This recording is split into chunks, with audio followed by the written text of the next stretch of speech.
Peti მოგესალმებით. ძალიან დიდი მადლობა, რომ დღეს ჩვენთან ერთად ხართ. დავსტუმრობთ და საუბრობთ წლევანდელ ტურისტულ სეზონზე, ზამთრის სეზონზე და გასტროტურიზმის პოტენციალზე საქართველოში. თავდაპირველად მინდა ხოლმე შევაფასოთ ზამთრის სეზონის მიმდინარეობა, რა ხდება სექტორში, რა ვითარება არის, როგორ აფასებთ და როგორია მოთხოვნა გასტროტურიზმზე ზამთრის სეზონის განმავლობაში. მოგესალმებით, დიდი მადლობა მოწვევისთვის. რაც შეეხება წლევანდელ სეზონს, არსებული მდგომარეობიდან გამომდინარე, ცოტა ისეთი რთული სეზონი გვაქვს. მაგალითისთვის დეკემბერი ყოველთვის გასტრონომიაში და სარესტორნო ბიზნესში ზოგადად არის კორპორატიული თვე. და ყოველთვის მოლოდინი გვაქვს, რომ ბიზნესს აქვს მოლოდინი, რომ კორპორატიული შეკვეთები არის და დიდი დატვირთვა მოდის. წლევანდელად შევაფასებ 2024 წლის ბოლოს.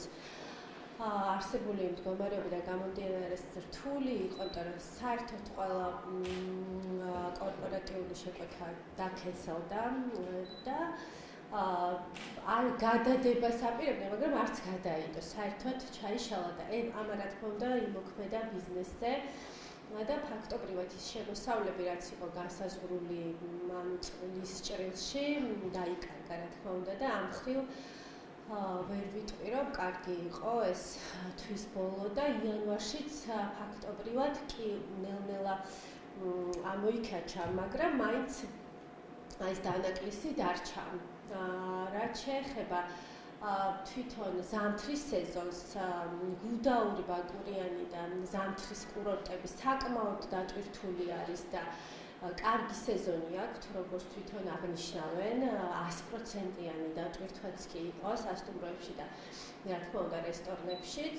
ძირითადი პრობლემა მაინც უფრო თბილისზე მოდის. შარშა მაგალითად კახეთში ისედაც დავარდნილი იყო თვითონ სტუმრების სტუმრიანობა და უფრო მეტად გაზრდილი იყო აჭარა. მას მოყვებოდა თბილისი ხა თავისთავად, იმიტომ რომ ცენტრი არის და კარგი დატვირთვა იყო. ყაზბეგი გზებოდ ცხეთამთიანეთზე. ქუთაისიც ნორმალურად იყო. სხვათა შორის ქუთაისი ძალიან წამოიწია რამოდენიმე წელია გასტრონომიული კუთხით. ბევრი კარგი რესტორანი გაიხსნა. მაგრამ აი ხა გქონდა ბოლოს ამ თვეში 2 რესტორნის დაკეტვა მოხდა ამ პრობლემების გამო. და მოლოდინები როგორი გაქვთ ზაფხულის სეზონისთვის, როგორი აი ამ არსებული ეხლა მაგალითად რომ კონტაქტი მაქვს სხვადასხვა ჩვენ ობიექტებთან, შაშა როდესაც უკვე იყო შეკვეთები, წელს მაგალითად შეკვეთებიც არ არის, ჯავშნები არ არის, ჯერჯერობით ძალიან ნაკლები არის. თქვენ სიტუაციის სტაბილიზაციას ელოდება ყველა ალბათ და ერთადერთი რაც ვთქვათ გვაიმედებს არის აჭარა, ისევ აჭარაში პოლონეთიდან ჩარტერები არის დანიშნული და ვფიქრობ, რომ როგორც შაშან წელსაც უფრო მეტი იქნება აჭარაში დატვირთვა და მოთხოვნა. და გასტრონომიის კუთხით ჩვენი ზოგადად სტუმარი არის ძირითადად ევროპელი სტუმარი არის, ან ჩვენს გარშემო სამეზობლოდან ვთქვათ იგივე უფრო დიდი ინტერესი სხვათა შორის ამ ბოლო დროს გამოთქვამენ თურქები, რაც ესეთი სტერეოტიპი იყო, რომ თურქები ვთქვათ ალკოჰოლთან კარგად არ არიან ხო, მაგრამ შაშანს მოთხოვნაც კი იყო ვინის და გასტრონომიის მხრივ და ვფიქრობ, რომ ამ კუთხით შეგვიძლია რომ დავაინტერესოთ და რადგან ყველაზე დიდი შემომსვლელი იყო თურქეთიდან, მათთვისაც საინტერესო გავხადოთ ეს პროდუქტი იქნებოდა მნიშვნელოვანი. და ასევე დავამატებ, რომ აზერბაიჯანთან როგორც აპრილში მატარებელი ისევ აღსდგა და ესეც რა თქმა უნდა დამატებითი სტუმარი იქნება და კარგი იქნება. თავარია რომ ესეთი სტაბილურობა იყოს ქვეყანაში პოლიტიკა. ვიცით, რომ საქართველოს მონაწილეობა საერთაშორისო გასტრო კონგრესზე მადრიდში და მონაწილეები რა წარმოადგენს საქართველოს გადააკეთებდი როგორ იყო ანუ გამოხმაურება კი ბატონო რა შედეგებით დასრულდა ეს ცოდნით აი რა გაჩვენა ამ კონგრესზე მონაწილეობა გასტრონომიული კონგრესი Madrid Fusion-ი არის ასე ვთქვათ ძალიან მაღალი დონის კონგრესი არის თვითონ გასტრონომიის სფეროსთვის. დასწრება საკმაოდ ძვირია და ამიტომ საკმაოდ ესეთი კონკრეტულად ვისაც აინტერესებს არესტორნულ სფერო, ის ადამიანები სტუმრობენ და მიზნობრიობა უფრო მაღალია, ასე ვთქვათ. ჩვენ უკვე მეორე წელია, რაც მონაწილეობდით, მე პირადად პირველი წელია ვესწრებოდი და წავიღეთ ძალიან საინტერესო პროდუქტები. ქონდა წაღებული ღვინის სტენდი, პროდუქტები ქონდა წაღებული გასტრონომიული პროდუქტები და ასევე შეფები, რომლებმაც გასტრონომიული პროდუქტებით მოგვიმზადეს სხვადასხვა კერძები და გამოსვლა ქონდა მულტიფუნქციურ სცენაზე. სადაც წარმოვადგინეთ ქართული პეიზაჟები, საქართველოს პეიზაჟები, ასე ერქვა ჩვენს გამოსვლას და დიდ გობზე წარმოვადგინეთ სხვადასხვა მხალეული და ქართული ესეთი პეიზაჟი დავხატეთ, ასე ვთქვათ, რაზეც იმუშავეს დადუნა გლონტი არის შეფი, რომელმაც იმუშავა ამ პეიზაჟზე, ასე ვთქვათ. ირაკლი თოდაძესთან ერთად და წარადგინეს თავად ეს ქართული პეიზაჟები, ასე ვთქვათ, წარადგინეს შეფმა გურამ ბაღდაშვილმა და დავით ნარიმანიშვილმა და ძალიან დიდი მოწონება დაიმსახურა, რადგან თავარი თემა იყო ზუსტად გრადი გასტრონომია და ის რაც ახლა ძალიან ტრენდულია და რის კენაც მიისწრაფეს ზოგადად მთელი მსოფლიო გასტრონომია, ეს არის მდგრადობა და ის ნატურალური პროდუქტები, რომელიც ჩვენ საქართველოში შეგიძლიათ რომ ნებისმიერ ვთქვათ ტყეშიც კი და მინდორშიც მოიპოვოთ, აი ეს ქონდა ზუსტად თემა და ძალიან საინტერესო იყო. საინტერესო იყო თავად ჩვენს მიერ შერჩეული პროდუქტები, ქართული, ესენი გახდათ წიფწის ზეთი, ღვინის მარილი, სხვადასხვა საწებლები, აჯიკები ქონდა წაღებული და დიდი ინტერესი გამოიწვია, იმიტომ რომ მათთვის იყო უცხო. ასევე დიდი ინტერესი გამოიწვია ქართული თხილი, გრძელი თხილი, რომელიც თითქოს ჩვენთვის ჩვეულებრივია, ხო, არ არის უჩვეულო და მოდიოდნენ და გვეკითხებოდნენ თუ ეს რა იყო. ანუ ამაზე რატო ვამახვილებ ყურადღებას, რომ ის რაც ჩვენ გონია, რომ ჩვენი ყოველდღიურობა შეიძლება მათთვის ძალიან უცხო იყოს და ზუსტად სარესტორნო ბიზნესი და გასტრონომია ამითი არის საინტერესო და მნიშვნელოვანი, რომ ეძებს უცხო და ახალ პროდუქტს და ჩვენ ანუ შესაძლებლობა გვაქვს, რომ მათ შევთავაზოთ ზუსტად აი ეს სიახლე, რაც მათთვის არ არის ჩვეულებრივი და ზუსტად სარესტორნო ბიზნესისთვის ეს იყო ძალიან საინტერესო. საინტერესო იყო ყველი, რომელიც ჩვენ წავიღეთ, ეს იყო ნარჩვი წავიღეთ, სვანური.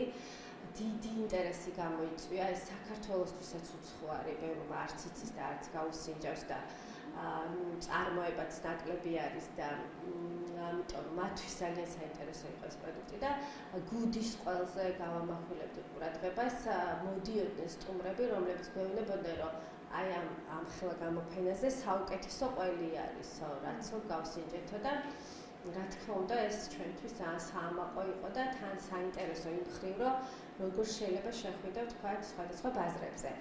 გუდის ყველს რაც შეეხება, როგორც ვიცი, ამერიკაში და კანადაში იყიდება, იქ არ გვაქვს პრობლემა და ევროპულ ბაზრებზე ზოგადად პრობლემა გვაქვს ყველის და ყურძნის პროდუქტების გაყიდვის და თუ ეს პრობლემა ნელ-ნელა აღმოიფხვრება, ჩვენ უბრალოდ ვნახეთ, რომ იქ მოთხოვნა ნამდვილად არის და მზარდი იქნებოდა უფრო მოთხოვნა და ჩვენთვის, ჩვენი ქვეყნისთვის ზოგადად პროდუქტების ასე განვითარება იქნება ძალიან მნიშვნელოვანი, რომ განვითარდეს და წარმატება ქონდეს და აი ამ კუთხით ზოგადად გვაქვს პრობლემა და რომ ამას მიეხედოს და კარგი იქნება. და ზოგადად რომ შევაფასოთ, მანამდე რო კითხავთ, გაიმართა და როდის ის გამოფენა?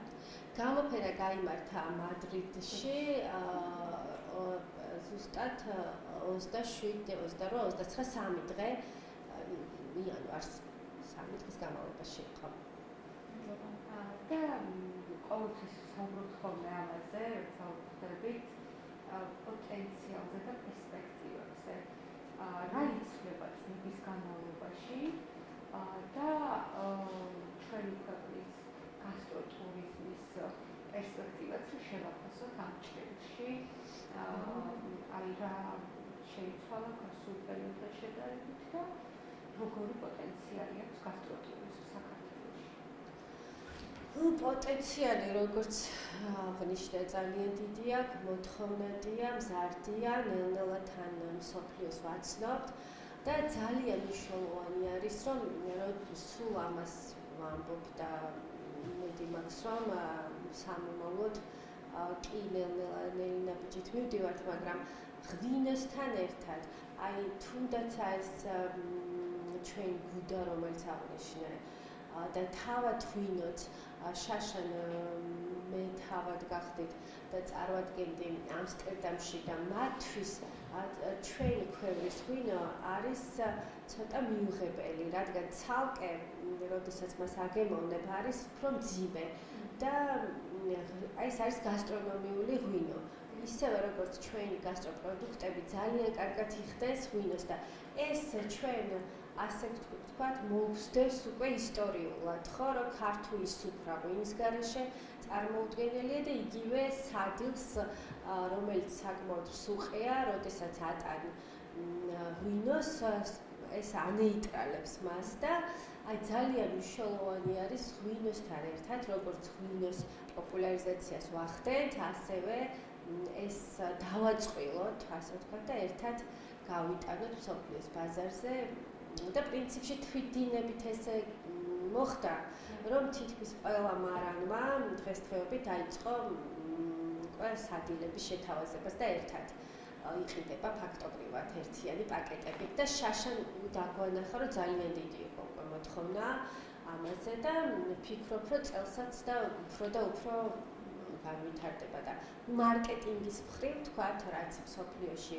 მარკეტინგული კამპანიები უნდა იწარმოებოდეს ღვინო და გასტრონომია ერთად. აი თქვენ ახსენეთ, რომ რაც ჩვენთვის ყოველდღიურობის ნაწილი, აი მათთვის უცხო არისო და ინტერესს იწვევს და რაც ახსენეთ თქვენ გუნდის ყველთან დაკავშირებით, კიდევ მინდა გითხრათ, რომ ძირითადი ინტერესი რომელ კერძებზე მოდის, აი უცხოელებს გასტროტურისტებს რა ინტერესებს საქართველოში რომელი კერძები მოსწონთ და ინტერესი რომელი კერძებს მიმართ?